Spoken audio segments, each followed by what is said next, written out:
எத்தனை பேர் இன்றைக்கு ஆண்டுடைய வார்த்தை கேட்க ஆயத்தமாக இருக்கிறேன்? நான் இன்றைக்கு மிக சுருக்கமாக இன்றைக்கு வாலிபர்களுக்கு நான் ஆண்டுடைய இருதயத்தில் போட்ட ஒரே ஒரு காரியத்தை மாத்திரம் நான் இன்றைக்கு உங்களோடு கூட பகிர்ந்து கொள்ளும்படியாய் நான் விரும்புகிறேன். ஒரே ஒரு வசனத்தை நாம் வாசிப்போம். 127 சங்கீதம், Psalm 127 and verse 5. யாரா வாசிங்க பார்ப்போம்.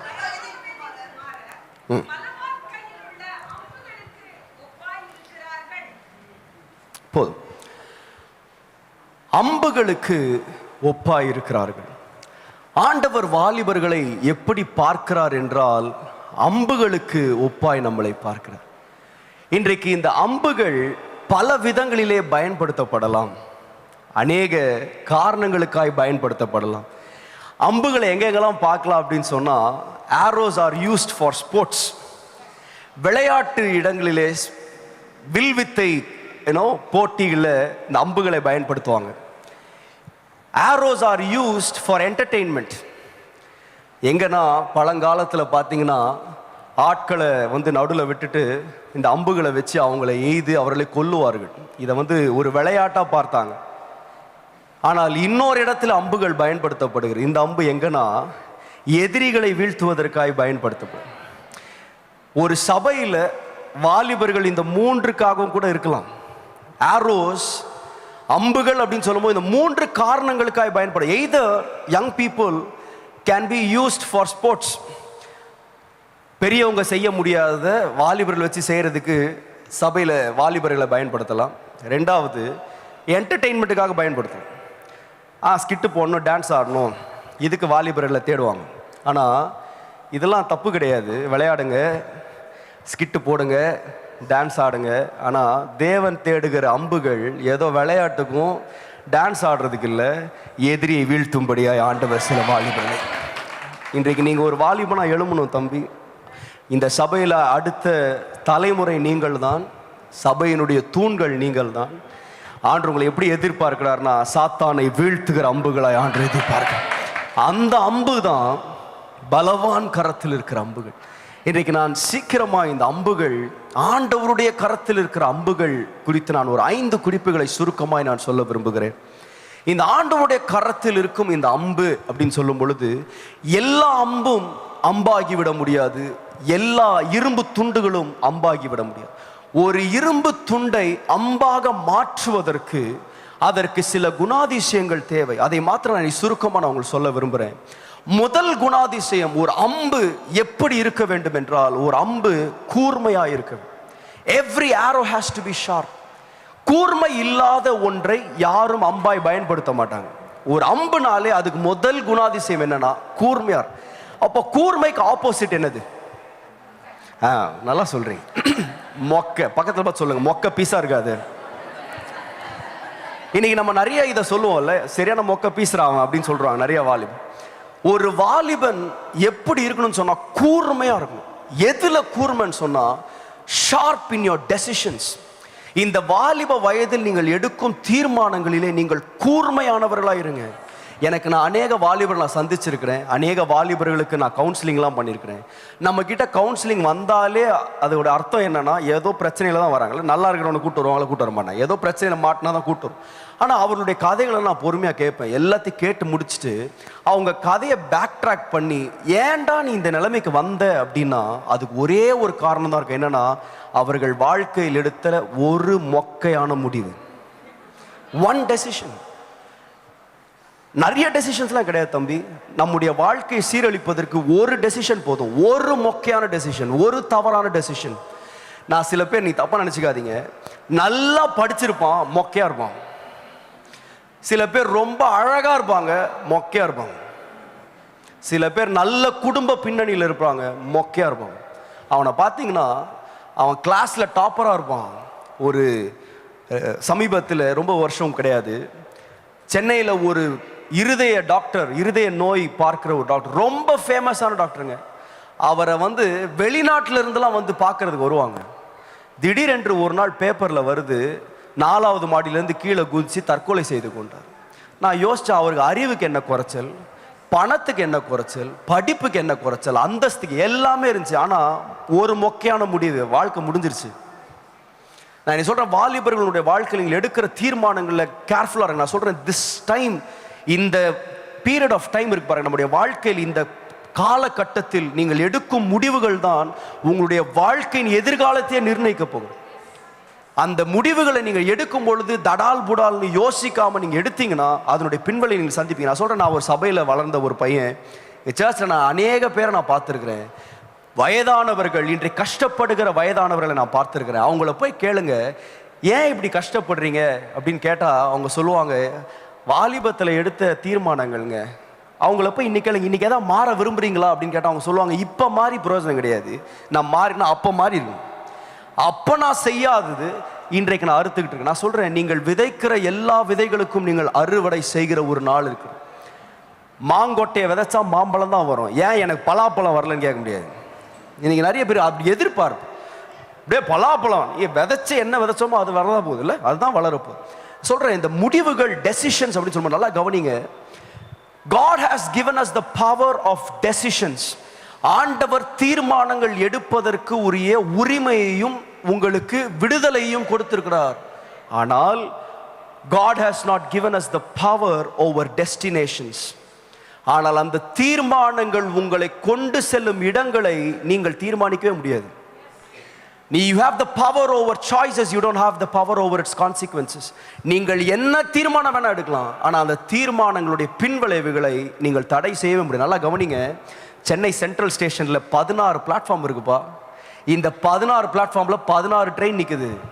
எந்த ட்ரெயினுக்கு வேணால் நீங்கள் டிக்கெட் எடுத்துகிட்டு நீங்கள் ட்ரெயினில் ஏறலாம். ஒரு ட்ரெயின் பெங்களூர் போகும், ஒரு ட்ரெயின் வந்து டெல்லி போகும், ஒரு ட்ரெயின் கல்கட்டா போகும், ஒரு ட்ரெயின் எங்கே திருச்சி போகும், எங்கே வேணா போகும்.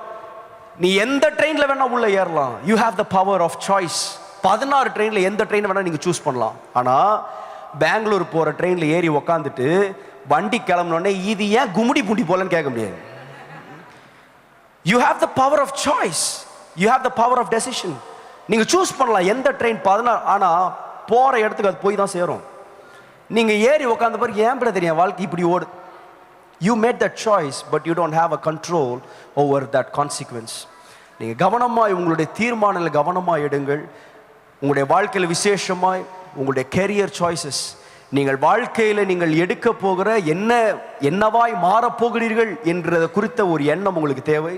அதில் கவனமாக இருக்கணும் அந்த சாய்ஸ். ரெண்டாவது, உங்களுடைய வாழ்க்கை துணைகளை தேடுவதில் கவனமாக இருங்க. எடுத்தோம் பார்த்தேன் பிடிச்சது இது இல்லை, இதெல்லாம் வாழ்க்கையினுடைய முக்கியமான முடிவுகள். இதில் நீங்கள் எடுக்கிற முடிவுகள் தான் உங்கள் வாழ்க்கை ஃபுல்லாக இருக்க போகுது.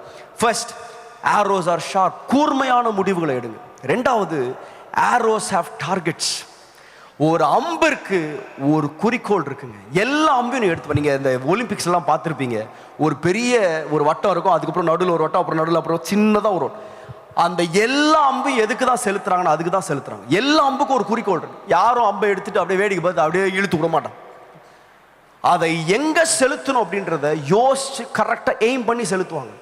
நான் இன்றைக்கு இங்கே இருக்கிற எல்லா வாலிபர்கள்ட்ட ஒரே ஒரு கேள்வி கேட்கிறேன். உங்கள் வாழ்க்கையினுடைய ஒன் லைன் மிஷன் ஸ்டேட்மெண்ட் என்ன? உங்களுடைய வாழ்க்கையை ஒரு வரியில் இதுதான் நான் வாழ்வதனுடைய அடிப்படை காரணம் அப்படின்னு சொல்றதுக்கு என்ன உங்களுடைய மிஷன் ஸ்டேட்மெண்ட் அப்படின்னு கேட்டால் இன்னைக்கு எனக்கு தெரியும் நிறைய வாலிபர்கள் கிடையாது. நிறைய பேர் எப்படி வாழ்றோம்னா, இப்போ நான் 8th படிச்சுட்டு இருக்கேன், அடுத்தது எப்படியா 9th போகணும், இதுதான் நம்மளுடைய மேக்ஸிமம் பிளானே. 10வது படிச்சுட்டு இருந்தால் எப்படியாச்சும் பாஸ் ஆகி 11th போகணும், 12th படித்து எப்படியாச்சும் 12th government exam pass, college. நான் சொல்றேன், இன்றைக்கு உங்களுடைய வாழ்க்கையின் குறிக்கோள் என்ன? What is your plan? ஏன் நான் இந்த உலகத்தில் இருக்கிறேன்? நான் சொல்றேன், இந்த உலகத்தில் எத்தனையோ மனிதர்கள் ஒவ்வொரு நாளும் செத்துக்கிட்டே இருக்காங்க, மரித்து கொண்டே இருக்கிறார்கள். அதில் அநேகம் பேருக்கு குறிக்கோளே கிடையாது. அவன் வாழ ஆரம்பிச்சதுலேருந்து சாகிற வரைக்கும் குறிக்கோளே இல்லாமல் ஏதோ வாழ்ந்தவங்க, சாப்பிட்டா போதும், ஏதோ தூங்கினா போதும், எழும்புனா போதும், அடுத்த நாளை பார்த்துட்டு போயிட்டே. நான் சொல்கிறேன், குறிக்கோள் இல்லாதவர்கள் ஒரு நாளும் தங்களுடைய வாழ்க்கையில் ஆண்டவர் வைத்த திட்டங்களுக்கு நேராய் போகிறதே இல்லை. நான் சொல்கிறேன், திட்டங்கள் இல்லாத வாழ்க்கை ரொம்ப தூரத்துக்கு திட்டவட்டமாக போகாது. இன்னைக்கு நிறைய பேர் பாருங்க, இந்த புல் சை சொன்ன பாருங்க, இந்த நடுவில் ஒன்று இருக்கு, இந்த பெரிய வட்டம் நடுவில் ஒரு சின்ன வட்டம் எய்ம் பண்ணுறாங்க, அது பேர் வந்து புல் சை அப்படின்னு சொல்லுவோம். இது எப்படி எய்ம் பண்ணணும்னா, ஃபர்ஸ்ட் புல் சையை பார்த்துட்டு அதுக்கு நேரம் அடிக்கணும். ஆனால் நிறைய பேர் என்ன பண்ணுறோன்னா, கண்ட இடத்துல அடிக்கிறது. அது எங்கன்னா போய் சொருவிட்டு நிற்கும் பாரு, அதில் போய் சுற்றி வரையிரு.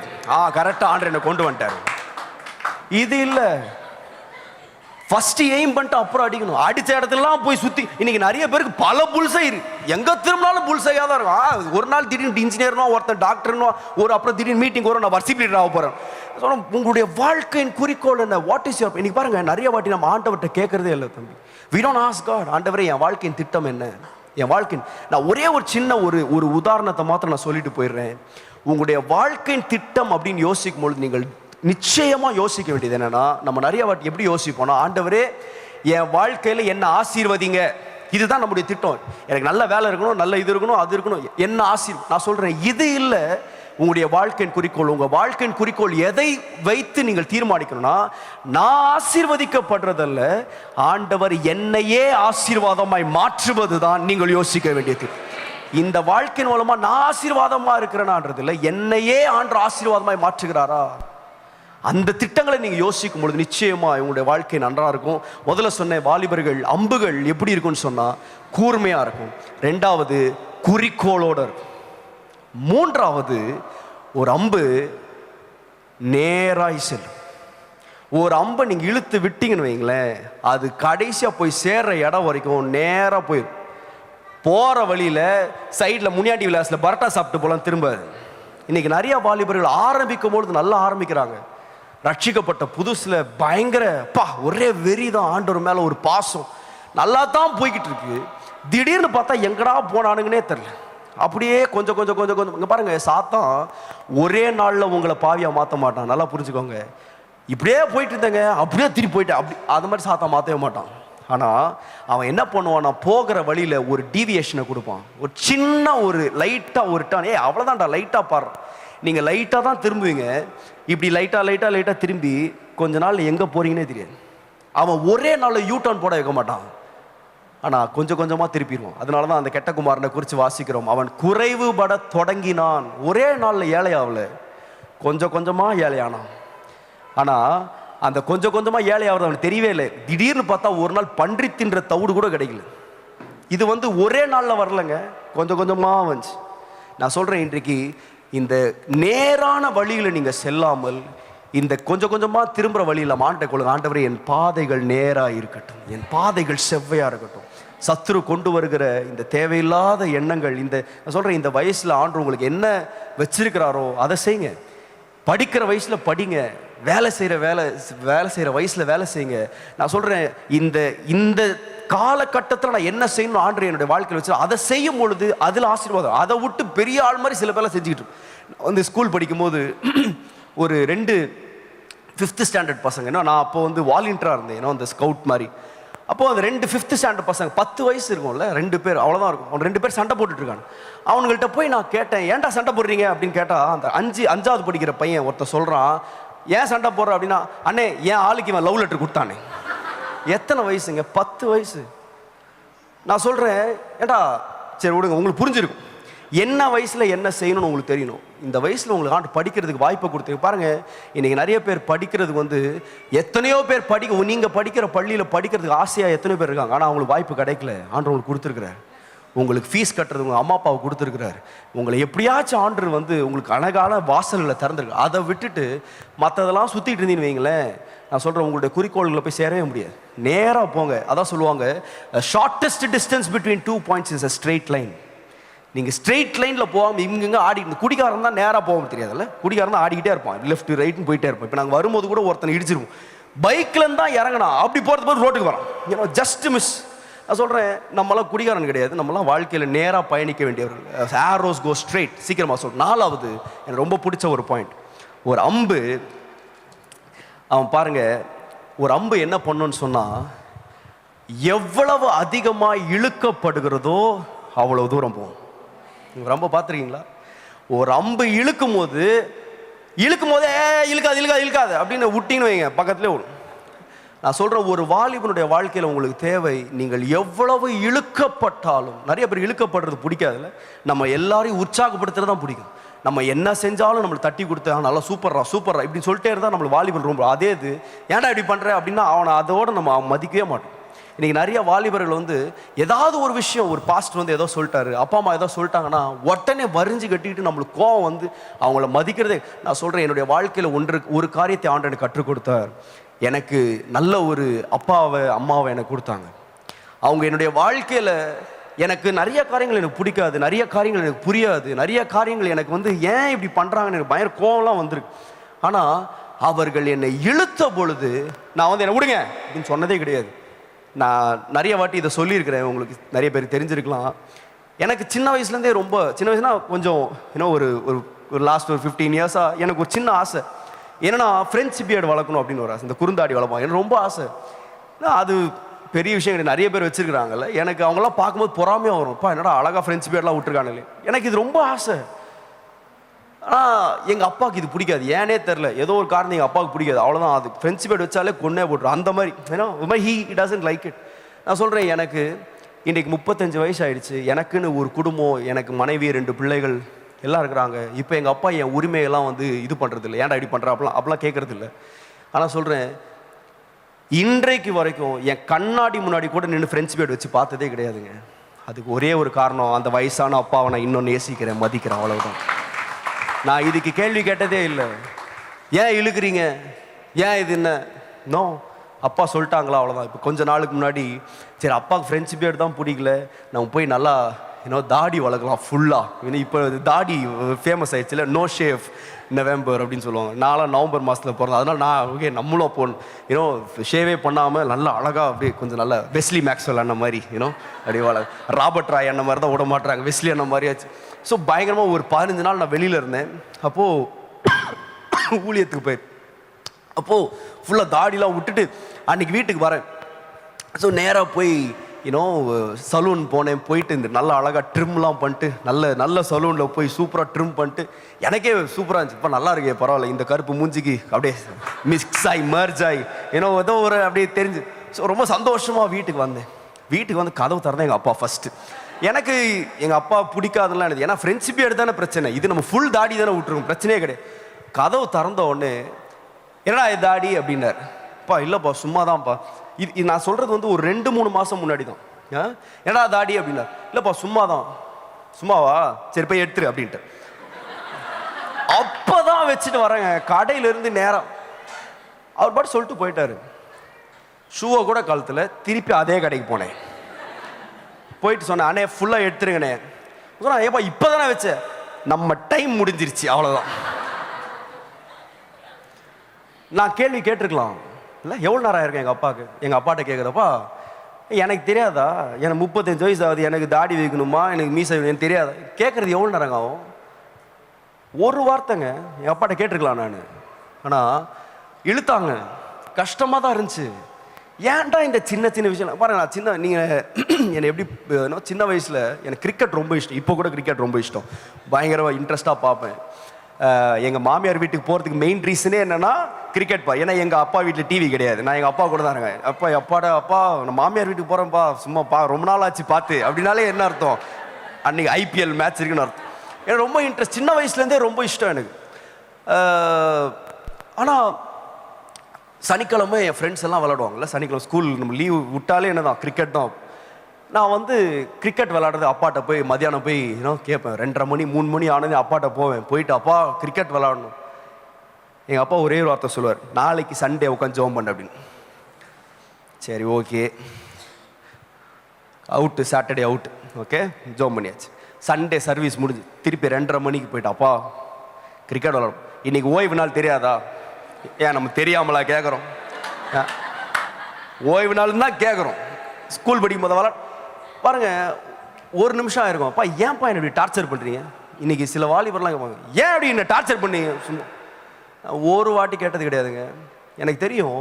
நான் சொல்கிறேன், நான் இதெல்லாம் ஏன் பேசுகிறேன்னா, you will never understand the role of a parent until you become a parent.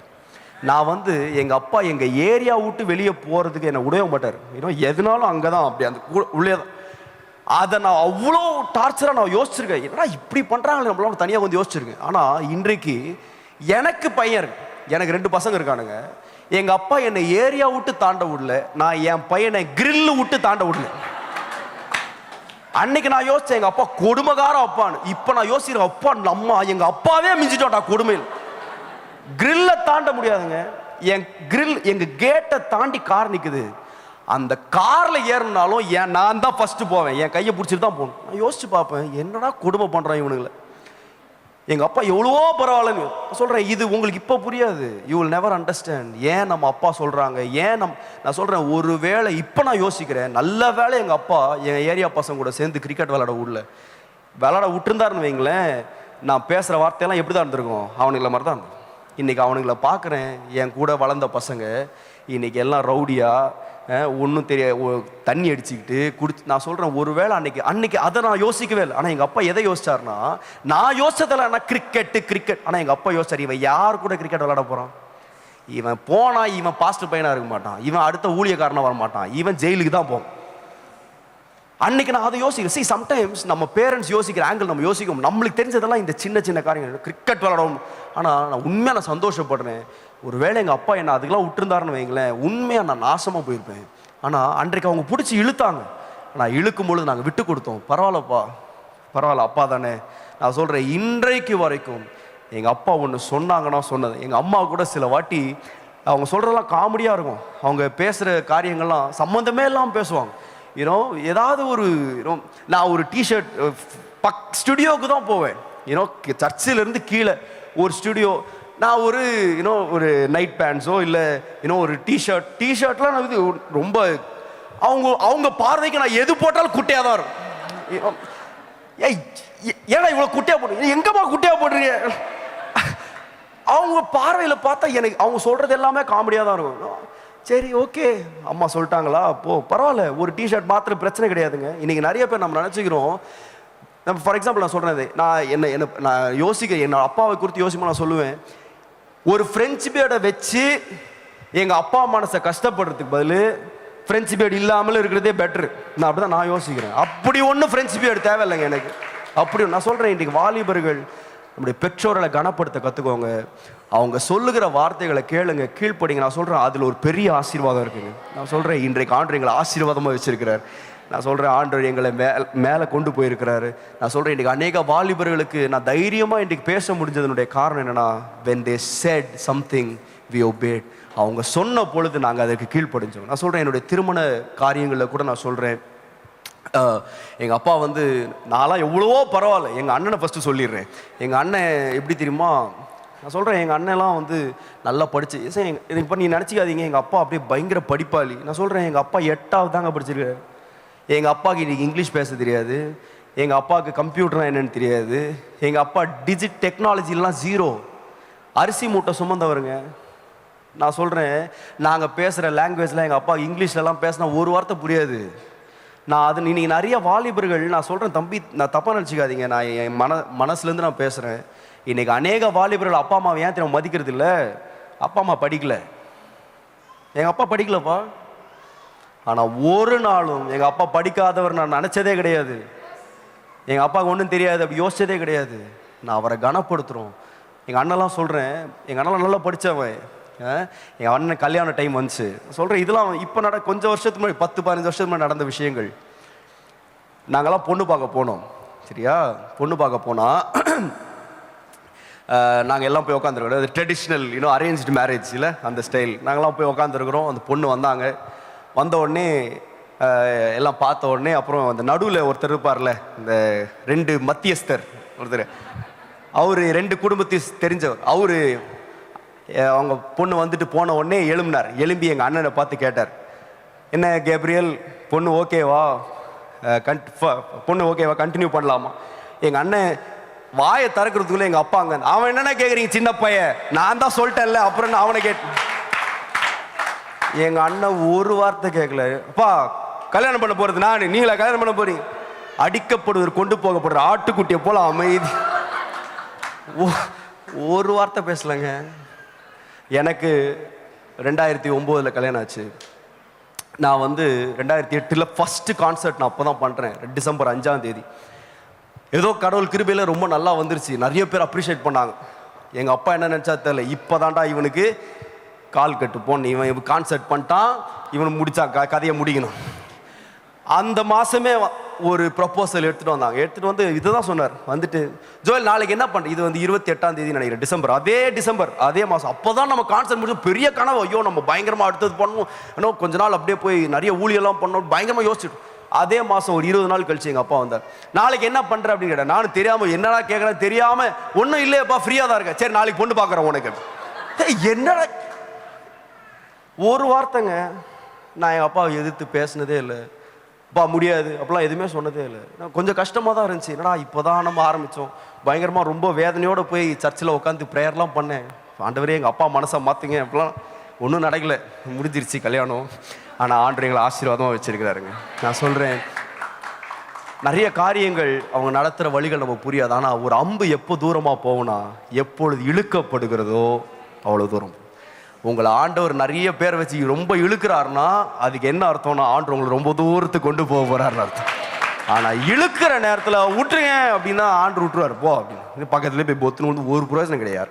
நான் சொல்கிறேன், ஒரு அம்பு எவ்வளவு அதிகமாக இழுக்கப்படுகிறதோ அவ்வளவு தூரம். கடைசியாக ஒரே ஒரு குறிப்பு, ஒரு அம்பு அந்த அம்பு எய்கிறவனை 100க்கு 100 நம்புது. நேரோ ட்ரஸ்ட்ஸ் தி ஆர்ச்சர். என்னுடைய வாழ்க்கையில் நான் ஆண்டவருடைய மேல் வைத்த நம்பிக்கை குறித்து நான் பேசும்பொழுது, ஒரு அம்பை நீங்கள் பார்த்தீங்கன்னா பின்னாடி இந்த பேக் மாதிரி ஒன்று வச்சுருப்பாங்க, இந்த குவேவர்னு சொல்லுவோம், அம்பரா துணி. இதில் 20-30 அம்பு இருக்குங்க, எத்தனை அம்பு வேணா இருக்கும் நீங்கள். ஆனால் எந்த அம்பாச்சு இந்த இவர் நடந்து போயிட்டு இருக்கும்போது நிறைய அம்பு தூக்கி நடந்து போகிறார், வேட்டைக்கு போகிறாருன்னு வைங்களேன், ஒரு பூனை ஓடும், ஒரு எலி ஓடும், நிறைய ஓடும். எப்பயாச்சும் இந்த பின்னாடி இருக்கிற அம்பு எலி ஓடுத்து பாருங்க, 8 அடிங்க அப்படின்னு சொல்லுமா? It weights. அதுக்கு என்ன நம்பிக்கைனா, ஆண்டவருக்கு தெரியும் என்னை எப்போ பயன்படுத்தணும்னு தெரியும், அது அமைதியாக இருக்கும். ஆனால் இன்னைக்கு அநேக வாலிபர்களுக்கு ஆண்டவர் பயன்படுத்துகிற அந்த நேரத்தை அவங்க ஏற்றுக்கிறதுக்கு மனசே கிடையாது. நான் ஒரே ஒரு காரியத்தை, நான் என்னை பற்றியே பேசுகிற மாதிரி இருக்கு ரொம்ப, பட் இதுதான் என் சாட்சி. நான் சொல்கிறேன், நீங்கள் நிறைய பேர் வந்து ரொம்ப உற்சாகமாக இருக்கிறீங்க. நான் ஊழியத்துக்கு வந்த பொழுது 2010ஆம் ஆண்டு முழு நேர ஊழியத்துக்கு வந்தேன். 2010 சரியா, 2010 வந்தேன். ஆண்டவர் என்னை உலகம் ஃபுல்லாக கூப்பிட்டு போனாருங்க. என்னை உலகத்தில் நிறைய பகுதிகளுக்கு கொண்டு போய் பல சபைகளை நான் பிரசங்கம் பண்ணியிருக்கேன். எங்கள் சபையை விட பல மடங்கு பெரிய சபைகளை நான் பிரசங்கம் பண்ணியிருக்கேன். ஆனால் எங்கள் சபையில் நான் எப்போ திரும்ப பிரசங்கம் பண்ணேன், 1.5 மாதத்துக்கு முன்னாடி. என்னுடைய முதல் பிரசங்கம் எங்கள் சர்ச்சில் 1.5 months முன்னாடி தான் எங்கள் சர்ச்சில் என்னை பேச வச்சாங்க. எனக்கு ரொம்ப நேரம் ஆயிருக்காது. எங்கள் அப்பாட்ட போய், அப்பா நான் ஊர் ஃபுல்லாக பிரசங்கம் பண்ணுறேன், ஏன் உங்கள் சர்ச்சில் எனக்கு சான்ஸ் கொடுக்க மாட்டீங்க? என்னை பல இடங்கள்ல என்னை கேட்டிருக்காங்க, மனசே எனக்கே வேதனைப்படுற மாதிரிலாம் கேட்டிருக்காங்க. பல இடங்கள்ல என்னை பார்த்து கேட்பாங்க, என்னப்பா உங்கள் சர்ச்சில் உனக்கு உதவ மாட்டுறாங்க? நிறைய பேர் நேராக கேட்டிருக்காங்க. நான் ஒரே ஒரு காரியம் தான் சொல்லுவேன், எங்கள் அப்பாவுக்கு தெரியும், நான் அவசரப்படலைங்க. நான் ஒரு நாள் எங்கள் அப்பாட்ட போய், அப்பா எனக்கு சான்ஸ் கொடுங்க, என்ன பல பேர் கேட்குறாங்க, என்னடா நீ ஊர் ஃபுல்லாக பேசுகிற, உங்கள் சர்ச்சில் ஒன்று மதிக்க மாட்டுறாங்க, இது மாதிரிலாம் பேசுவாங்க. நான் ஒரு நாள் எங்கள் அப்பாட்ட போய், அப்பா எனக்கு சான்ஸ் கொடுங்க கேட்டிருக்கலாம், கேட்டதே கிடையாதுங்க. 1.5 மாதத்துக்கு முன்னாடி அப்பா கூப்பிட்டு ஜோயல் நீ பேசுறியா? சரிப்பா. நான் சொல்கிறேன், ஆண்டவர் சில வேலைகளில் அவரை நம்ப வைக்கிறாருங்க. நீங்கள் அவர் மேலே நம்பிக்கை போடாமல் நானே வரேன் நானே இன்னைக்கு.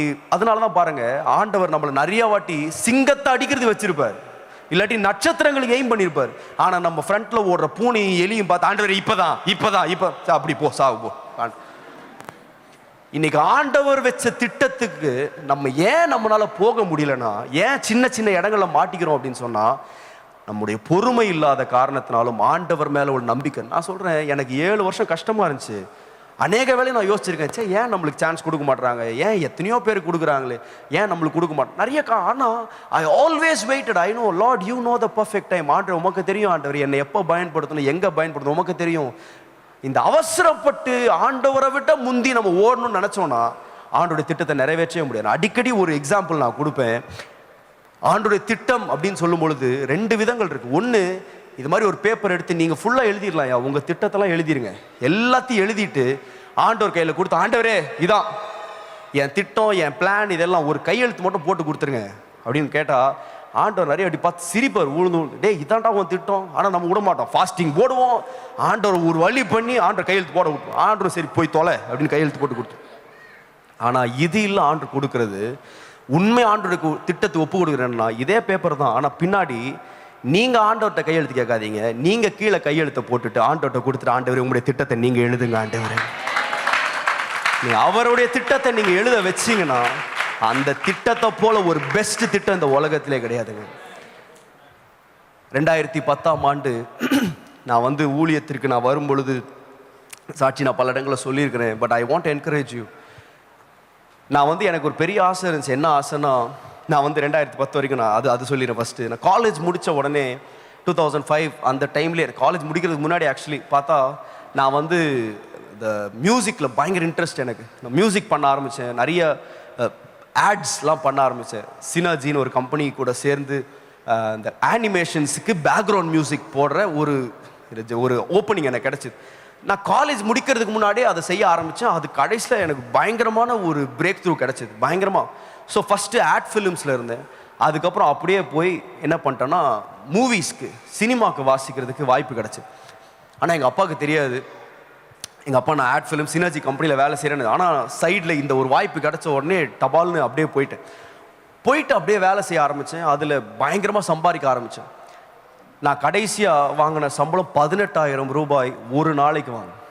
எனக்கு அந்த காசை வச்சு என்ன பண்ணுறதுனே தெரியாது. அவ்வளோ காசு, பயங்கரமாக வேலை செஞ்சுட்டே இருக்கேன். ஆனால் எனக்கு ஒரு சின்ன ஆசை. அப்போ வேலை செய்யும்பொழுது நிறைய மியூசிக் டைரக்டர்ஸ்க்கு ப்ரோக்ராமராக வேலை செஞ்சேன். அப்போ எனக்கு ஒரு சின்ன ஆசை என்னென்னா, எப்படியாச்சும் ஏஆர் ரகுமானுக்கு போய் ஒரு நாளாச்சும் வேலை செய்யணும். இது எனக்கு பல வருட கனவு.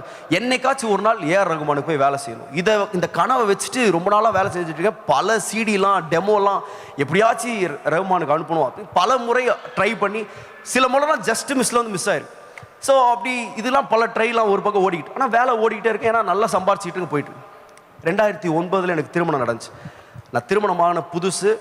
அந்த 2010 அக்டோபர் மாதம் 8ஆம் தேதி நான் என்னுடைய வேலைக்கு போகிறேன். நான் ஏற்கனவே 5 நாள் வேலை முடிச்சிட்டேன்.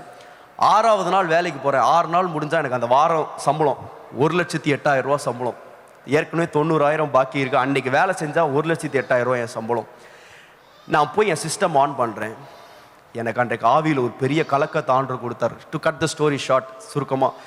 ஸோ எனக்கு தெரியும் அன்றைக்கு தான் ஆண்டவர் எனக்கு கொடுக்குற கடைசி வாய்ப்புன்னு எனக்கு தெரியும். ஏற்கனவே பல முறை ஆண்டவர் என்கிட்ட பேசினார். ஆனால் சம்பவம் அதை தள்ளி கடைசியில் அன்றைக்கு எனக்கு தெரியும், இன்றைக்கு ஆண்டோட பேச்சுக்கு நம்ம இடத்த கொடுக்காட்டி ஆண்டு நம்ம கதையை முடிச்சிடும். அந்த அளவுக்கு ஒரு பயம் என் இருதயத்தில். நான் உடனே என் சிஸ்டம் ஆஃப் பண்ணிட்டு, என் சிஸ்டம் கூட எடுக்கல. நான் அப்போ ஜோஷ்வான்னு ஒரு பையன் என் கூட அவனுக்கு கால் பண்ணேன். ஜோஷ்வா என் சிஸ்டம் எல்லாம் எடுத்துகிட்டு வீட்டுக்கு வந்துரு. நான் டேரக்ட் மியூசிக் டேரக்டர் கூட எதுவுமே சொல்ல. நான் வெளியே வந்துட்டு அவருக்கு மெசேஜ் அனுப்பிச்சேன், I am not coming back, நான் திருப்பி வரமாட்டேன்னு சொல்லிட்டு வந்துட்டேன். அந்த காசுக்கு இன்னைக்கு கூட நான் வாங்கலை. வீட்டுக்கு வந்துட்டேன். வீட்டுக்கு வந்தால் என் மனைவி எப்போவுமே நைட்டு 10 மணிக்கு 9 to 9 நான் வேலை செய்வேன். காலைல 9 மணி, நைட்டு 9 மணி வரைக்கும் வேலை. எப்போவுமே நைட்டு 10 மணிக்கு வரும். ஆனால் அன்னைக்கு காலையிலேயே 10 மணிக்கு நான் வீட்டில் நிற்கிறேன். என் மனைவி கேட்டாங்க, ஏன் இவ்வளோ சீக்கிரம் வந்தீங்கன்னு கேட்டேன். நான் சொன்னேன், அவ்வளோதாம்மா, இன்னையோட முடிஞ்சிருச்சு, என்னையோட நான் ஆண்டருக்கு என் வாழ்க்கையை ஒப்பு கொடுக்குறேன். உடனே என் மனைவி பாருங்கள், கல்யாணம் ஆகி ஒரு 1 year அப்படி தான் ஆயிருக்கு. அவங்க ரொம்ப நாளாக இதுக்காக ஜோம் பண்ணிட்டு அவன் பயங்கர சந்தோஷம். ஆனாலும் என் மேல் நம்பிக்கை கிடையாது. இவன் சும்மா தான் சொல்கிறானா இல்லை உண்மையாகவே தீர்மானம் எடுத்துருக்கான். உடனே சொன்னாங்க, இது உண்மையாகவே நீங்கள் தீர்மானம் எடுத்திருந்தீங்கன்னா உங்கள் ஃபேஸ்புக்கில் போய் நான் முழு நேரமாக நான் ஆண்டருக்கு என் வாழ்க்கையை ஒப்பு கொடுத்து அடிங்க பார்ப்பேன். அடி பாவி, இப்போ தான் வந்தேன், அதுக்குள்ளே இவ்வளோ பெரிய. உடனே ஆனால் கல்யாணம் ஆன புதுசு பாருங்கள், எதை சொன்னாலும் செய்வோம் பாருங்கள். உடனே போய் நானும் போய் அடிச்சிட்டேன். காலையில் ஒரு 11-12 மணி இருக்கும் போய் அடித்தேன். I give my life full time for Christ. இன்றைக்கும் அந்த போஸ்ட் இருக்குது. எல்லாரும் கமெண்ட் பண்ண ஆரம்பிச்சாங்க. ஆல்வின் தாமஸ் அண்ணா கூட கமெண்ட் பண்ணியிருந்தார், ஜோயல் தேங்க்யூ ஸோ மச். நிறைய பேருக்கு என்னன்னே தெரியாமலாம் கமெண்ட் அடிக்கிறான். ஆனால் எங்கேருந்து வந்தோடனே தெரியாமல் கமெண்ட். சரி, எல்லாம் படித்து முடிச்சுட்டு ஒரு பக்கம் உட்காந்துருக்கேன் அமைதியாக. ஏன்னா அடுத்தது என்னன்னு தெரியாது. அமைதியாக உட்காந்துருக்கிறேன்.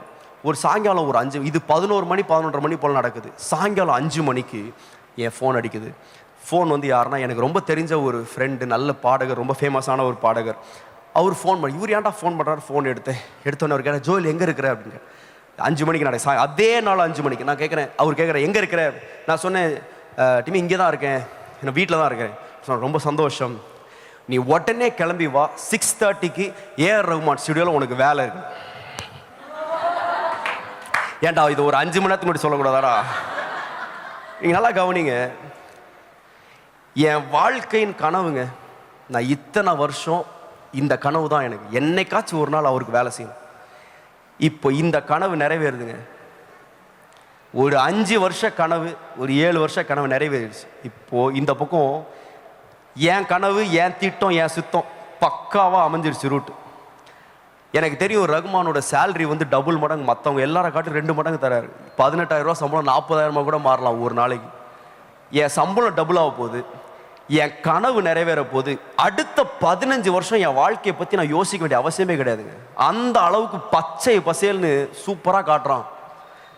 ஒன்று புரிஞ்சுக்கோங்க, பச்சை பசேல்னு இருக்கிற எல்லாமே ஆண்டோட சித்தம் கிடையாது. உங்கள் சோதம் கொமோராவை கூட இருக்கலாம், அது கூட பச்சை பசேல்னு தான் இருந்துச்சு. இந்த பக்கம் பச்சை பசேல் அழகாக காட்டுறாங்க. எனக்கு 15 வருஷம், அடுத்த 15 வருஷம் சூப்பராக தெரியுது. ஆனால் இந்த பக்கம் எனக்கு தெரியும் இது ஆண்டோட சித்தம்னு தெரியும். ஆனால் உண்மை என்னன்னா, அடுத்த நாள் என்னன்னு எனக்கு தெரியாது, நெக்ஸ்ட் டே தெரியாது. ஆனால் ஆண்டர் சொல்கிறேன், என்ன நம்புப்பா. இந்த பக்கம் மாமிசம் சொல்லுது, டே ஒன்றை போல ஒரு லூஸ் இருக்க முடியாது, இதை போய் விட்டானா, இது உன் வாழ்க்கையினுடைய கனவு. ஆனால் இந்த பக்கம் ஆண்டவருடைய திட்டம் இருக்குது, எனக்கு அடுத்த நாள் தெரியாது. ஆனால் அன்றைக்கு நாங்கள் 2 பேரும் முழங்கால் படிட்டு அன்றைக்கி தான் அந்த பாட்டு எழுதணும். நிறைய பேர் பாட்டு மட்டும் தெரியும், ஆனால் என்னைக்கு எழுதணும், எப்போ எழுதணும். நீங்கள் அந்த பாட்டு கேட்டிருக்கீங்களா தெரில. உம்மை விட்டு பிரிய மாட்டேனே இயேசுவே, உம்மை விட்டு பிரிய மாட்டேன். வேறே எங்கே செல்லுவேன் உந்தன் அன்பை விட்டு, நான் வேறே யாரை தேடுவேன் உம்மை போல யாருண்டு. அன்றைக்கு தான் அந்த பாட்டு எழுதணும். எப்போ தெரியுமா, ஆண்டவரே இந்த பக்கம் ரொம்ப அழகாக இருக்குது, ஆனால் அதை காட்டிலும் நான் உம்மை நேசிக்கிறேன் ஆண்டவரே. நான் சொல்கிறேன், அன்றைக்கு ஆண்டுடைய சித்தத்துக்கு என் சித்தம் ரொம்ப அழகா இருக்கு. ஆண்டவரே அன்னைக்கு சொல்லிருக்கலாம், அப்பா நம்ம திட்டத்துக்கு ஆண்டவர் கையெழுத்து போட்டாரா அப்படின்னு சொல்லிட்டு போயிருக்கலாம். ஆனால் அன்றைக்கு பேப்பரை திருப்பணும், கீழே கையெழுத்து போட்டு, ஆண்டவரே எனக்கு என்னன்னே தெரியாதுப்பா, இந்த பக்கம் நீங்கள் எழுதுங்க. ஒருவேளை நான் அந்த பக்கம் போயிருந்தா நான் ஒருவேளை ஆசீர்வதிக்கப்பட்டிருக்கலாம், நிறைய காசு சம்பாரிச்சிருக்கலாம். ஆனால் நான் தான் சொன்னேன் பாருங்க, இந்த பக்கம் எடுத்தேன், ஆண்டவர் என்னையே ஆசீர்வாதமாக மாற்றினார். இன்னைக்கு ஆண்டவரை நம்புங்க தம்பி. உன்னுடைய சுய பலத்தையோ உன்னுடைய சுய புத்தியோ அதன் மேலே நீ சாராமல், உண்மையான அம்பு ஆண்டுடைய கரத்தில் இருக்கிற அம்பு என்னன்னா, தன்னுடைய பலத்தை இல்லை, தன்னுடைய அறிவை இல்லை, முழுமையாக ஆண்டவரை நம்புகிற அம்பு தான் ஆண்டுடைய கரத்தில் பயன்படும். அதனால தான் கடைசியாக நான் சொல்லுவேன், ஒரு அம்பு பயங்கர ஷார்ப்பாக இருக்கலாம்ப்பா. நான் சொல்கிறேன், உன்னை போல் டேலண்டடாக இங்கே யாருமே இல்லாமல் இருக்கலாம். பயங்கர ஷார்ப்பாக இருக்கலாம், பயங்கர அழகாக இருக்கலாம், அந்த அம்பு பார்க்கறதுக்கு பயங்கரமான ஸ்ட்ராங் மெட்டலில் உருவாக்கியிருக்கலாம். அது அப்படியே வளையாத அம்பு, அவ்வளோ பயங்கரமான ஒரு ஸ்டீலில் உருவாக்கப்பட்டிருக்கலாம். அந்த அம்பை சுற்றி ஃபுல்லாக ரத்தின கற்களால் பொறிக்கப்பட்டு அழகாக அந்த அம்பு இருக்கலாம். இவ்வளவு கூர்மையான அழகான ஸ்ட்ரென்த்தான ஸ்டெடியான ஒரு அம்பு தரையில் கிடந்தா அதுக்கு ஏதாவது வேல்யூ இருக்கா? கூர்மை தான், அழகாக இருக்கு, ஸ்ட்ராங்காக இருக்கு. ஆனால் ஒரு அம்போடைய வேல்யூ வந்து கூர்மையில் வரதில்லை, ஒரு அம்போட வேல்யூ வந்து ஸ்ட்ராங்காக இருக்கிறதுனால வரதில்லை, ஒரு அம்போட வேல்யூ எவ்வளோ அழகாக இருக்குன்றதுல வரதில்லை. ஒரு அம்போட வேல்யூ எப்போ தெரியுமா, என்றைக்கு அந்த பலவான் கரத்தில் வந்து அந்த வில்லில் வச்சு இழுத்து விடுறானோ அப்போ தான் வேல்யூ. நீங்கள் நினச்சிக்காதீங்க உங்கள் அழகுனால வேல்யூ, நோ, உங்கள் படிப்புனால வேல்யூ கிடையாது. அதான் எங்கள் அப்பாவை பற்றி சொல்லுவேன். 3.5 ரூபாய் கூலிக்கு ஆவடியில் அரிசி மூட்டை சுமந்த ஒரு மனுஷங்க. நாங்கள் இன்றைக்கு ஊழியம் செய்கிற அதே ஆவடியில் 3.5 ரூபாய் கூலிக்கு அரிசி மூட்டை சுமந்து அந்த 3.5 ரூபாய் கூலியில் அவங்க குடும்பம் முழுதும் சாப்பிடணும். அதனால ஒரு நாளைக்கு ஒரு வேளை தான் சாப்பிட்டாங்க, வெறும் கஞ்சி தான், தொட்டுக்க ஊறுகாய் கூட கிடையாது. அந்த நிலைமையில் வளர்ந்த, அந்த நிலைமையில் கஷ்டப்பட்ட, இன்றைக்கும் அவர் வேலை செய்த சிம்சன் ஸ்டோர்ஸ் ஆவடியில் இருக்குது. எத்தனையோ முறை காரில் போகும்போது எங்கள் அப்பா சொல்லியிருக்காரு, டே இங்கே தான்டா நான் சைக்கிளோட மூட்டையோட விழுந்தேன், தூக்குறது கூட ஒருத்தன் கிடையாதுடா, இங்கெல்லாம் உட்காந்து அழுதுருக்கிறேன் அப்படின்னு எத்தனையோ பகுதிகளை எங்கள் அப்பா காமிச்சிருக்கிறாரு. ஆனால் அதே 3.5 ரூபாய் கூலிக்கு வேலை செஞ்ச அந்த மனுஷனை இன்றைக்கு 12,000 பேர் உட்காரக்கூடிய சபையை கட்ட தேவனா. யாருனால தெரியுமா? படிப்புனால இல்லை, உன்னுடைய அறிவுனால இல்லைப்பா. நான் சொல்லுவேன், உங்களுடைய பலத்தினால் ஆகாது, உங்களுடைய பராக்கிரமத்தினால் ஆகாது, தேவனுடைய ஆவினாலே ஆகும். நீங்கள் ஒரு முறை அவரை நம்பி பாருங்க, ஆண்டவரே என் சித்தம் வேணாம், நான் உம்முடைய சித்தத்துக்கு என்னை ஒப்பு கொடுக்குறேன்னு சொல்லிட்டு நம்முடைய கரங்களை உயர்த்தி ஆண்டோட பாதத்தில் நம்ம சமர்ப்பிப்போம் என்றால் அவர் உங்களை மேன்மையான இடங்களில் வைக்க அவர் உண்மை உள்ளவராக. நான் இன்றைக்கி உங்களோட கொஞ்ச நேரம் நான் ஜெபம் பண்ண போகிறேன். ஒரு 10-15 நிமிஷம் நம்ம ஜெபிக்க போகிறோம். எனக்கு தெரியும், நான் நிறைய காரியங்கள் அவங்களுக்கு பேசியிருக்கிறேன். இன்றைக்கி ஒருவேளை இந்த கூர்மையான இந்த முடிவுகளை குறித்து நான் இப்போ ஒருவேளை தம்பி தங்கச்சி இன்றைக்கி நீ வந்திருக்கலாம், உன்னை வெளியில் பார்க்குறதுக்கு பயங்கர ஸ்மார்ட்டாக, எதுவுமே பிரச்சனையே இல்லாமல் ரொம்ப தெளிவாக உட்கார்ந்துருவான். ஆனால் உனக்கு தெரியும் the decisions you've made in your life, உன்னுடைய வாழ்க்கையில் நீ எடுத்த தீர்மானங்கள் இன்றைக்கு உன்னை எங்கே கொண்டு போய் கொண்டிருக்கிறது என்பதை நீ அறிஞ்சிருக்கிற. ஒருவேளை எனக்கு தெரியாது, ஆனால் உனக்கு தெரியும். நான் சொல்கிறேன், இட் இஸ் நெவர் லேட். நீ ரொம்ப மிக பாசமாக மிக அன்பாக பாரத்தோடு சொல்கிறேன், இந்த வாலிப வயதை வேஸ்ட் பண்ணிடாதப்பா தம்பி. This is the most crucial part of your life. உன்னுடைய வாழ்க்கையில் நீ இப்பொழுது எடுக்கிற தீர்மானங்கள் கூர்மையான தீர்மானங்கள். நான் என்னுடைய வாழ்க்கையின் எதிர்காலத்துக்கான என் வாழ்க்கை முழுவதற்கும் எடுக்கிற தீர்மானம் நினைச்ச அந்த பயத்தோட அந்த தீர்மானங்கள் எடுப்பீர்கள் என்றால் உங்களுடைய வாழ்க்கை நல்லா இருக்கும். ரெண்டாவது சொன்னேன், ஒரு அம்பு குறிக்கோளுடைய அம்பு. நான் சொல்றேன், இன்றைக்கு ஒருவேளை ஆண்டவரே என் வாழ்க்கையில திட்டமே எல்லாம் ஓடிக்கிட்டு இருக்கேன், எங்க போறேனே எனக்கு தெரியல அப்படின்னு ஆண்டவர்கிட்ட கேளுங்க. ஆண்டவரே, ஏன் என்னுடைய வாழ்க்கையில ஏன் என்னை இந்த உலகத்துல வச்சிருக்கிறீங்க? உங்களுடைய திட்டம் நம்ம நிறைய வாட்டி ஆண்டவர்கிட்ட கேட்கறதே இல்லை. நம்முடைய திட்டத்தை தான் ஆண்டவர்கிட்ட சொல்றோமே தவிர ஆண்டவருடைய திட்டம் என்னன்னு நம்ம கேட்கறதே இல்லை. அதனாலதான் பாருங்க, சிம்சோனுடைய வாழ்க்கையை நம்ம பார்க்கலாம். ஆண்டவர் அவனுக்கு அவ்வளவு பலத்தை கொடுத்தாருங்க. எதுக்குங்க பலத்தை கொடுத்தாரு ஆண்டவர்? போயிட்டு WWFல சண்டை போடுறதுக்கா? இல்லை ஆணழகன் போட்டிக்கு போயிட்டு மசில்ஸ் காட்டு? இல்லை ஜிம் ஆரம்பிக்கிறது? இல்லை. ஆண்டவர் ஏன் சிம்சோனுக்கு பலத்தை கொடுத்தாருன்னா ஒரே ஒரு காரணம் தான். என்ன காரணம்னா, இஸ்ரவேல் ஜனங்களை காப்பாற்றணும், பெலிஸ்தர்களை அழிக்கணும். இவ்வளவுதான் திட்டம். அவனுக்கு ஸ்ட்ரென்த்தை கொடுத்ததே எதுக்குன்னா, இஸ்ரவேல் ஜனங்களை அடிமைத்தனத்திலிருந்து காப்பாத்துறதுக்கு. 20 வருஷம் அரசாட்சி செஞ்சான். எத்தனை சண்டை தெரியுமா போட்டான்? மொத்தமே 6 சண்டை தான். அவன் பெலிஸ்தர்களோட சண்டை போட்டது மொத்தம் எத்தனைனா நிறைய கிடையாதுங்க, 6 சண்டை தான். அதில் 6 சண்டையும் நான் உங்களுக்கு சீக்கிரமாக சொல்லிடுறேன். ஃபர்ஸ்ட் சண்டை எதுக்கு போட்டான்னா, ஒரு சிங்கத்தை கொன்றான். நல்லது தான். நம்ம படிக்கும் போது நம்ம பார்க்கலாம், அப்பா சிங்கத்தையே வாயை பொழந்து கிழிச்சிட்டாரா, நல்ல சண்டை. ஆனால் எதுக்குடா சண்டை போட்ட? இஸ்ரவேல் ஜனங்களை காப்பாத்துறதுக்கா? இல்லை. சிங்கம் தன்னை கொல்ல வந்துச்சு, உடனே கொண்டு முடிச்சிட்டான். ரெண்டாவது 30 பேரை கொன்னான். எதுக்கு? இஸ்ரவேல் ஜனங்களை காப்பாத்துறதுக்கா? இல்லை.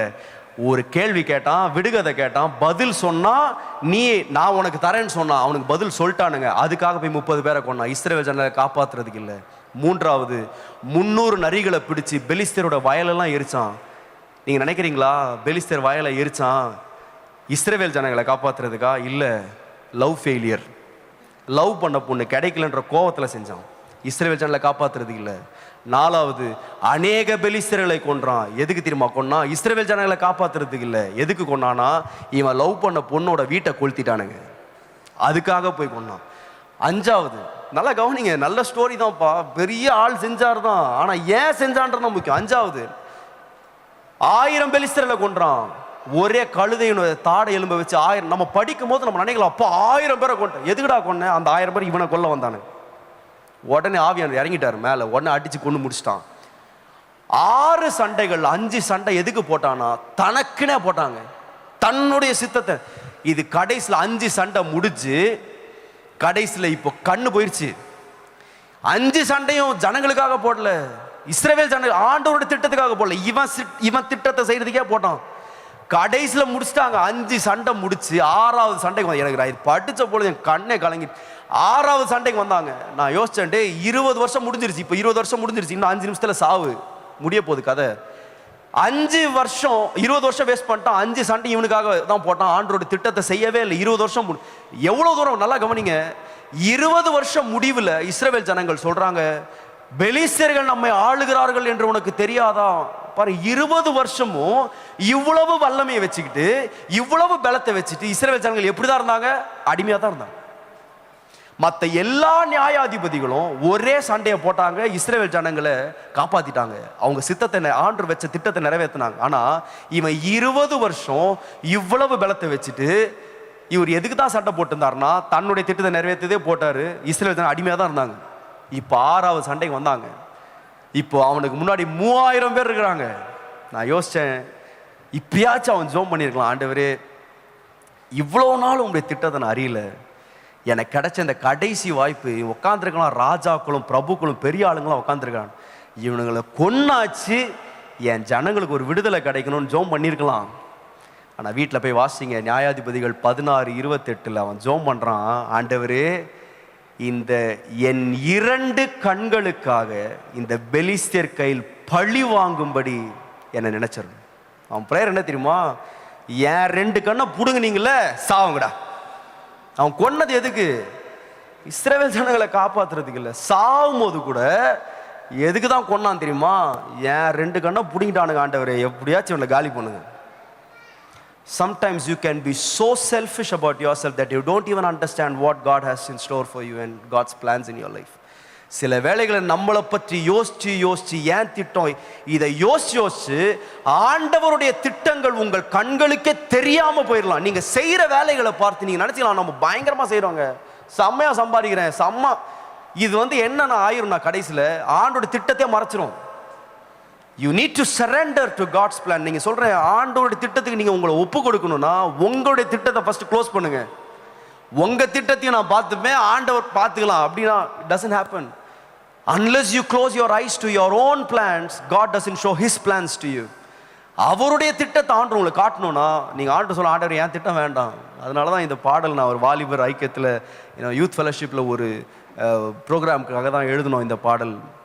ஆண்டவரே குயவன் நீர் களிமண்ணான், உம்முடைய சித்தத்தை நிறைவேற்றுங்க. ஏன் சித்தத்தை நிறைவேற்றுறது ஆண்டவர் இழுக்காதீங்க. நிறைய வாட்டி நம்ம சித்தத்தை நிறைவேற்றது ஆண்டவர் பிடிச்சி இழுத்துக்கிட்டு நான் சொல்கிறேன், ஆண்டோடைய சித்தத்தை நிறைவேற்றுகிறது என்னை நான் ஒப்பு கொடுக்கும் பொழுது ஆண்டவர் நிச்சயமாக என்னை பயன்படுத்த உண்மை உள்ளவர். நான் முழுமையாய் உண்மை நம்புகிறேன் ஆண்டவரே. அவரை நம்பினவர்களை அவர் ஒரு நாளும் வெட்கப்படுத்துவதே இல்லை. ஒரே நிமிஷம் கண்களை மூடலாமா? Just close your eyes wherever you are. நான் சொன்னது போல் இன்றைக்கு அநேக காரியங்கள் நான் உங்களோட பேசியிருக்கிறேன். But this is the most important time. இந்த நேரம் நம்ம ஒரு 5 நிமிஷம் நம்ம ஜெபிக்க போகிறோம். We just gonna pray for 5 minutes. எத்தனை பேரோட ஆண்டவர் பேசியிருக்கிறார்? நீங்க கரங்களை உயர்த்தி காட்டுங்க பாவா. யாரும் பக்கத்தில் இருக்கவங்களை பார்க்க வேண்டாம். எல்லாரும் ஒரே நிமிஷம் கண்களை மூடி, ஆண்டவரே என்னை உம்முடைய கரத்தில் இருக்கிற அம்பா மாற்றுங்க. ஏதோ வெறும் ஷார்ப்பான அம்பா இல்லை, ஏதோ நல்ல அழகான அம்பா இல்லை, ஏதோ நல்ல ஸ்ட்ராங்கான ஒரு அம்பா இல்லை. நான் எப்படிப்பட்ட அம்பா இருக்கணும்னா உம்முடைய கரத்தில் இருக்கிற அம்பா என்னை மாற்றுங்க. பலவான் கரத்தில் இருக்கிற அம்புகளா என்னை மாற்று. ஒருவேளை இன்னைக்கு கூர்மையான முடிவுகளை எடுக்காமல் இன்றைக்கு ஒருவேளை வாழ்க்கையில தோல்வியை சந்தித்து இன்றைக்கு உடைந்து போன நிலைமையில் இங்க வந்திருக்கலாம். அண்ணே நான் இந்த தப்பு செஞ்சிட்டேன், இந்த டெசிஷன் நான் எடுத்துட்டேன், ஆண்டவர் எனக்கு ஒரு புதிய வாழ்க்கையை புதிய ஆரம்பத்தை தருவாரா என்ற ஒரு கேள்வியோடு இங்க வந்திருக்கலாம். எப்பேற்பட்ட மனிதனையும் ஆண்டவர் மாற்ற அவர் உண்மை உள்ளவராய் இருக்கிறார்.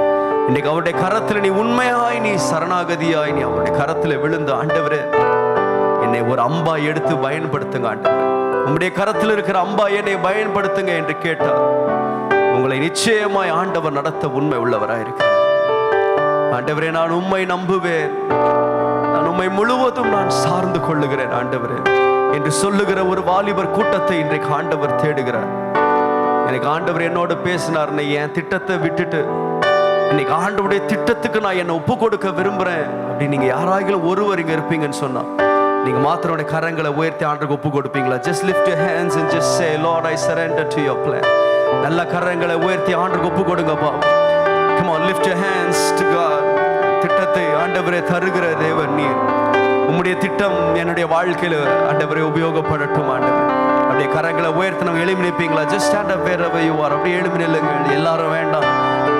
ஆண்டவரே என்னுடைய சித்தம் அல்ல உம்முடைய சித்தம் என் வாழ்க்கையில் நிறைவேறட்டும். கண்களை மூடி ஆண்டை நோக்கி பாருங்க, கரங்களை உயர்த்தி ஆண்டருக்கு ஒப்பு கொடுங்க. Just give your life to God. ஆண்டவரே நான் என்னை ஒப்பு கொடுக்கிறேன், நான் என்னை தருகிறேன் ஆண்டவரே. உம்முடைய சித்தம் என் வாழ்க்கையில் நிறைவேறுவதாக, உம்முடைய சித்தம் என் வாழ்க்கையில் நிறைவேறுவதாக. ஓ ஹalleluya. உம்முடைய கரம் மாத்திரம் எங்களை வணைவதாக. எங்கள் சித்தம் வேண்டாம், உம்முடைய சித்தம் எங்கள் வாழ்க்கையில் நிறைவேறட்டும் என்று தங்கள் வாழ்க்கைகளை அர்ப்பணிக்கிற இங்கு எழும்பி இருக்கிற இத்தனை வாலிபர்களுக்காய் நாங்கள் நன்றி செலுத்துகிறோம் ஆண்டவரே. நீர் அவர்களை கரை சேர்க்க நீர் உண்மை உள்ளவர், கரத்தை பிடித்தவர் நீர் கரை சேர்க்க உண்மை உள்ளவராய் இருக்கிறபடியா என்னுடைய கரத்திலே எங்களை ஒப்பு கொடுக்கிறோம். கூர்மையுள்ள வாலிபர்களாய் இவர்களை மாற்றும். சத்துருவருடைய எல்லா சோதனைகளுக்கும் தப்புவித்து இவர்களை நேராய் செல்லுகிற வாலிபர்களாய் இவர்களை மாற்றும் ஆண்டவரே.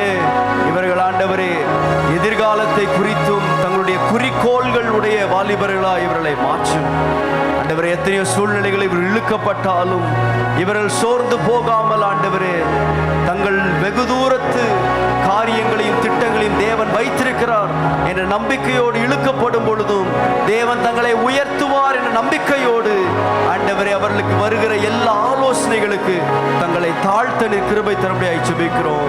ஆண்டவரே இந்த பிள்ளைகள் உண்மையே நம்பி இருக்க கிருபை தாங்க. ஆண்டவரே எங்கள் திட்டங்கள் அல்ல, எங்களுடைய தீர்மானங்கள் அல்ல, ஆண்டவரே எங்கள் வழிகளை காட்டிலும் உம்முடைய வழிகள் மேன்மையானது, எங்களுடைய திட்டங்களை காட்டிலும் உம்முடைய திட்டங்கள் மேன்மையானது. இந்த வானத்திற்கு பூமிக்கும் எவ்வளவு அதிகமாய் உயரம் உள்ளதோ அவ்வளவு அதிகமாய் உம்முடைய திட்டங்கள் திட்டங்களை காட்டிலும் பெரிதாய் இருக்கிறது. நாங்கள் உண்மையே நம்பி உம்முடைய கரத்திலே நாங்கள் எங்களை தாழ்த்தி ஒப்பு கொடுக்கிறோம். இந்த ஒவ்வொரு வாலிபர்களையும் நீர் எடுத்து பயன்படுத்துவீராக. பந்திகளை சுற்றிலும் ஒலிவ மர கன்றுகளைப் போல இந்த பிள்ளைகள் இருப்பார்களாக. உடைய பிள்ளைகள் கர்த்தரால் போதிக்கப்பட்டிருப்பார்கள் என்ற வார்த்தையின்படியே இந்த வாலிபர்கள் உம்மால் போதிக்கப்பட்டு நடப்பார்களாக. இந்த பிள்ளைகள் வளரும் பொழுது இயேசு கிறிஸ்துவினுடைய சுவிசேஷத்தை குறித்து வெட்கப்படாத வாலிபர்களாய் வளருவார்களாக. சத்தியத்திற்காய் பிரகாசிக்கிற நிற்கிற தைரியமுள்ள வாலிபர்கள். Hallelujah. ஆண்டவரே, let our young people have the courage to say no to things that they need to say no to. Hallelujah. ஆண்டவரே, அவர்களை எடுத்து பயன்படுத்தும். உமக்கு பயப்படுகிற பயத்திலும் தேவ ஞானத்திலும் மனுஷர் தயவிலும் இந்த பிள்ளைகள் செழித்து ஓங்குவார்களாக. அவர்களை நீரே உருவாக்கி அவர்களை வணைந்து உம்முடைய சித்தத்தின்படி அவரை நீர் பயன்படுத்துவீராக. உம்முடைய கிருபை இவர்களோடு கூட இருந்து வழி நடத்தட்டும், ஆசீர்வதிக்கட்டும். இயேசுவின் நாமத்தில் ஜெபிக்கிறோம் எங்கள் நல்ல பிதாவே. ஆமென். ஹல்லேலூயா. அன்பான நேயர்களே, இந்த ஆராதனை உங்களுக்கு ஆசீர்வாதமாய் அமைந்தது என்று நாங்கள் விசுவாசிக்கிறோம். மேலும் எங்கள் ஆராதனைகளை நீங்கள் காண விரும்பினால் ஏசிய ஆவடி என்ற யூடியூப் சேனலை சப்ஸ்கிரைப் செய்யும்படி கேட்டுக்கொள்கிறோம். மற்றும் இந்நிகழ்ச்சியின் மூலம் நீங்கள் பெற்றுக்கொண்ட ஆசீர்வாதங்களை எங்களோடு பகிர்ந்து கொள்ளுங்கள். உங்களுடைய தெளிவான முகவரி மற்றும் தொலைபேசி எண்ணோடு சேர்த்து நீங்கள் எழுதி அனுப்ப வேண்டிய இமெயில் அட்ரஸ் acaavadi@gmail.com. மற்றும் உங்கள் ஜெப விண்ணப்பங்களை எங்களோடு பகிர்ந்து கொள்ள நீங்கள் அழைக்க வேண்டிய தொலைபேசி எண் 938-023-7774 மற்றும் 938-221-7774. கர்த்தர் தாமே உங்களை ஆசீர்வதிப்பாராக.